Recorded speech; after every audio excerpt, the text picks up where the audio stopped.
Dans ma dernière vidéo, je vous ai exposé les problèmes de l'école et de notre système éducatif. Mais malgré ces problèmes-là, aujourd'hui je vais essayer de vous convaincre de ne pas arrêter vos études. Alors je sais que dit comme ça a l'air contradictoire, mais avec les arguments que je vais vous présenter dans cette vidéo, vous verrez qu'au final c'est assez logique, et qu'il ne faut pas écouter les gens qui vous disent d'arrêter vos études et de vous consacrer à votre passion. C'est un très mauvais conseil, et je vais vous dire pourquoi. Mais avant d'entrer dans le vif du sujet, je sais qu'en ce moment c'est la période des examens pour pas mal d'entre vous.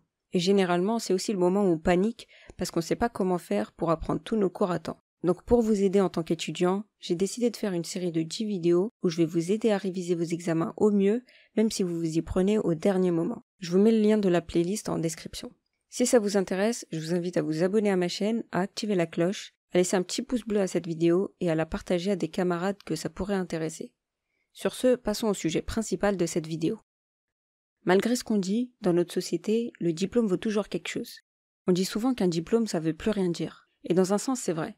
C'est pas parce que quelqu'un a un diplôme de graphiste que c'est un bon graphiste. Internet a redistribué toutes les cartes. Maintenant, il y a des gens qui se sont formés seuls au graphisme et ils sont parfois meilleurs que des gens qui ont le diplôme. Sauf qu'aujourd'hui, pour être engagé quelque part, on doit leur fournir un CV. Et malheureusement, si dans votre CV il n'y a pas écrit que vous avez un diplôme, probablement qu'on vous engagera pas. Et toute notre vie, ça sera comme ça. On sera jugé sur nos diplômes. On peut avoir des compétences en graphisme, mais si on n'a pas le diplôme, c'est comme si on n'avait pas la clé pour entrer dans ce monde-là. C'est un peu à ça qu'on peut comparer le diplôme, à une clé. Elle vous ouvre tout plein de portes et elle vous permet d'avoir plus de choix et d'options sur votre carrière. Après, dans certains domaines, vous pouvez toujours enfoncer les portes si vous n'avez pas la clé. Par exemple, dans le graphisme, vous pouvez toujours vous créer un portfolio, démarcher les gens par vous-même et vous faire petit à petit un nom dans le domaine.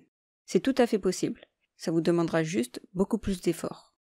Mais dans d'autres domaines, comme par exemple la médecine, vous ne pouvez pas faire ça. Vous ne pouvez pas juste vous dire que vous allez lire tous les bouquins de médecine qui existent pour apprendre toutes les maladies et les médicaments qui les soignent. Et après, postuler dans un hôpital pour qu'il vous engage. Ça marche pas comme ça. Et heureusement, j'ai envie de dire. Personnellement, j'aurais pas envie de me faire soigner par un médecin autodidacte. Je suis consciente qu'il y a des médecins meilleurs que d'autres parce qu'ils sont curieux et qu'ils font leurs recherches de leur côté. Mais à la base, on leur fait quand même confiance parce qu'ils ont un diplôme. Ça leur offre une sorte de légitimité. On sait que pour avoir ce diplôme, ils ont dû passer par plein de tests et être formés par d'autres médecins plus expérimentés qu'eux pour l'avoir. Dans cet exemple-là du docteur, je pense qu'on est tous d'accord pour dire que le diplôme est hyper important et qui sert à nous protéger des charlatans qui se proclameraient médecins alors qu'ils n'ont aucune compétence et qualification dans le domaine. Mais évidemment, il y a plein d'autres métiers qui ne sont pas dans le même cas.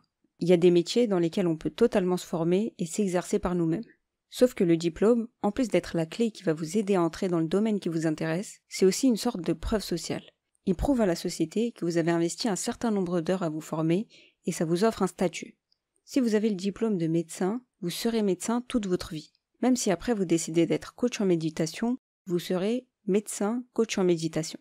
Et les gens vous feront plus confiance, parce qu'ils diront que vous savez de quoi vous parlez. Après tout, un médecin connaît le fonctionnement du corps humain, donc c'est un peu le mieux placé pour expliquer comment contrôler sa pensée pour aller mieux. Par exemple, moi j'ai quelqu'un de mon entourage qui est ingénieur. Si j'ai un problème avec mon ordinateur ou pour me connecter à Internet, je vais le voir et je lui demande de m'aider. Parce que je me dis que c'est son domaine et qu'il saura sûrement mieux résoudre le problème que moi. Alors que parfois la réponse est sur Google. Mais dans ma tête, il y a un automatisme qui s'est créé. Vu que cette personne est ingénieure, je me dis qu'elle pourra résoudre tous mes problèmes informatiques. En fait, le diplôme, ça vous achète une réputation. Donc c'est très utile si vous voulez travailler dans un métier de service. Mais je sais qu'il y a pas mal de gens qui veulent faire un métier totalement différent de leur étude actuelle. Et c'est peut-être votre cas à vous. Moi, ce que je vous conseille dans cette situation, c'est de continuer vos études jusqu'à temps que vous trouviez votre voie. Faites le minimum requis pour valider votre année et à côté, cherchez ce qui vous passionne et commencez à travailler là-dedans. Je vous déconseille fortement de brûler tous vos bateaux et de ne pas regarder derrière alors que vous n'avez même pas encore trouvé votre voie. C'est un peu irréfléchi de faire ça. Avant d'abandonner ce que vous avez déjà, travaillez et investissez du temps dans le nouveau projet que vous voulez poursuivre. Si jamais vous commencez à avoir des résultats, là vous pourrez arrêter vos études et vous consacrer au projet qui vous anime. Par exemple, si votre passion c'est le dessin et que vous voulez en vivre, essayez de vous faire un nom dans le domaine en parallèle de vos études et dès que vous commencez à vous faire un peu d'argent, vous pouvez arrêter vos études sereinement et vous consacrer à votre passion. Mais pendant la période où vous vous cherchez encore, n'abandonnez pas vos études bêtement sans avoir un matelas sur lequel retomber. Continuez vos études. Je vous dis pas de réviser tous les jours 3 heures et être le major de votre promotion. Vous pouvez très bien valider vos examens en les révisant 2 semaines, voire 1 semaine avant l'échéance. Moi, c'est ce que je faisais et je m'en suis très bien sortie. Pourtant, Dieu sait à quel point j'étais pas là à réviser tous les jours. Au contraire, moi, j'ai développé une méthode qui a toujours marché pour moi et qui me permettait de valider mes partiels en les révisant au dernier moment. Comme ça me permettait de travailler à côté pour me faire de l'argent, tout en étant plus relax pendant l'année. Parce que je savais qu'à l'approche des examens, il me suffisait de planifier mes révisions avec ma méthode pour valider mes partiels. Cette méthode, je l'ai développée parce que je suis un peu une paresseuse et que j'aimais bien remettre les choses au lendemain. Et du coup, je me retrouvais très souvent à devoir réviser un semestre de cours entier en 2 semaines, voire en 5 jours avant l'échéance. Et plutôt que de bachoter, j'ai essayé de comprendre ce que les profs attendaient de moi aux examens et je leur donnais exactement ce qu'ils voulaient. Ce qui fait que je me retrouvais souvent avec des meilleures notes que des étudiants qui révisaient régulièrement. Parce que contrairement à moi, eux n'avaient pas fait l'effort de chercher ce que le prof attendait d'eux. Et ça, c'est une grosse erreur que beaucoup de gens font. Si c'est votre cas, vous inquiétez pas.